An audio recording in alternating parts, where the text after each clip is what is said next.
বন্ধুরা আমি আজকে এই ভিডিওতে বলবো যে এখানে কিন্তু পয়েন্ট টেবিলে একটুখানি আমরা লক্ষ্য করলে দেখতে পাবো যে পয়েন্ট টেবিলে কিন্তু কেকেআর কিন্তু সবার একে নাম্বার ওয়ানে চলে গিয়েছে।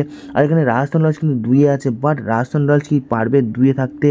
না হলে কিন্তু এখানে সানরাইজ হায়দ্রাবাদের কিন্তু এখানে চান্স আছে অনেক বেশি, কারণ সানরাইজ হায়দ্রাবাদের এখনও কিন্তু 2টো ম্যাচ বাকি আছে। আর রাজস্থান রয়্যালস যেহেতু কালকে হেরে গিয়েছে সেই জন্য কিন্তু রাজস্থান রয়্যালস হয়তো 2-এ না থাকতেও পারে, বাট এখানে কলকাতায় কিন্তু নাম্বার ওয়ানে থাকবে আর তার কিন্তু বহুত একটা বড় চান্স হয়ে গেছে। বন্ধু আরও একটা খেলার বিষয় যেটা কিন্তু নকআউট খেলা হয়ে গেছে, আর সেটার বিষয়ে কিন্তু আজকে বলবো। আর আজকে বলবো যে আরসিবি প্লে অফসে যেতে পারবে কি পারবে না, সমস্ত ভিডিও কিন্তু এর মধ্যে বলবো। সেই জন্য কিন্তু অবশ্যই ভিডিওর পর্যন্ত লাস্ট পর্যন্ত আর চ্যানেল নতুন অবশ্যই সাবস্ক্রাইব করে আমাদের পাশে থাকো। বন্ধুরা এখানে কিন্তু RCB versus RCB versus Chennai super কিংসের যে ম্যাচটা 18 তারিখ হতে চলেছে সেটা কিন্তু জবরদস্ত। আর এটা বলতে পারলো যে সেমিফাইনালও বলতে পারো বা ফাইনালও বলতে পারো, এইটা হলো ফাইনাল ম্যাচ।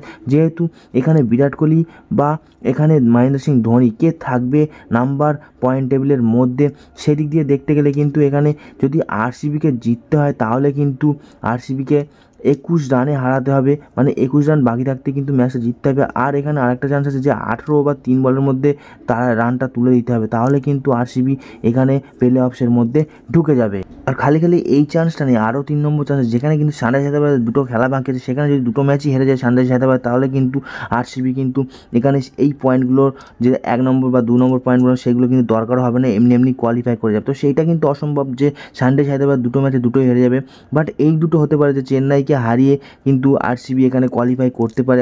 এমন হারানোর কি, এখানে 18 ওভার 1 বলে রানও তুলতে হবে বা এখানে 21 রানে ম্যাচ হারাতে হবে, তাহলে কিন্তু রান রেট আরসিবি থেকে চেন্নাই থেকে আরসিবির বেশি হয়ে যাবে।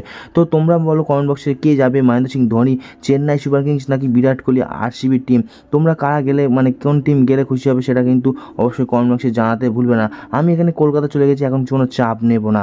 তো এখানে কলকাতার পয়েন্ট টেবিলটা দেখে নিলে এখানে দেখতে পাচ্ছ 19 পয়েন্টে কলকাতা এখানে উপরে লিড করছে। আর 12টা ম্যাচ খেলে এখানে কিন্তু 13টা ম্যাচ খেলে এখানে কিন্তু 16 পয়েন্ট রাজস্থান রয়্যালস, কারণ যেহেতু রাজস্থান ম্যাচ কালকে ম্যাচটা হেরে গিয়েছে।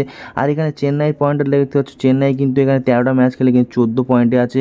আর এখানে আরসিবি কিন্তু 13 ম্যাচ খেলে 12 পয়েন্ট আছে। আর সানরাইজ হায়দ্রাবাদ এখানে 12টা ম্যাচ খেলে 14 পয়েন্ট আছে। তো দেখতে গেলে কিন্তু এখানে কিন্তু একটা লেভেলেরই খেলা চলছে। আর যে ফাইনালটা হতে চলেছে সেটা কিন্তু 18 তারিখে মেন ফাইনাল হচ্ছে, কারণ আরসিবি ভার্সেস চেন্নাই যে ম্যাচটা হতে চলেছে সেটা কিন্তু জবরদস্ত হতে চলছে।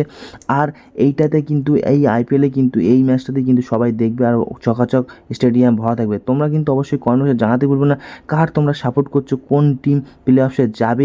আমি বলবো এখানে কিন্তু আরসিবি হয়তো যেতে পারে, চান্স আছে, কারণ আরসিবির রেকর্ড যদি দেখতে পারো পরপর 5টা ম্যাচ কিন্তু পরপর জিতে আসছে। আর এটা কিন্তু খুব টাফ ছিল যেহেতু 5টা ম্যাচ পরপর জেতা। বাট আজকে ভিডিওতে এইটুকুই, আর নেক্সট ভিডিওতে তোমার সাথে দেখা হবে। তখন ভালো সুস্থ টাটা গাইস, বাই বাই।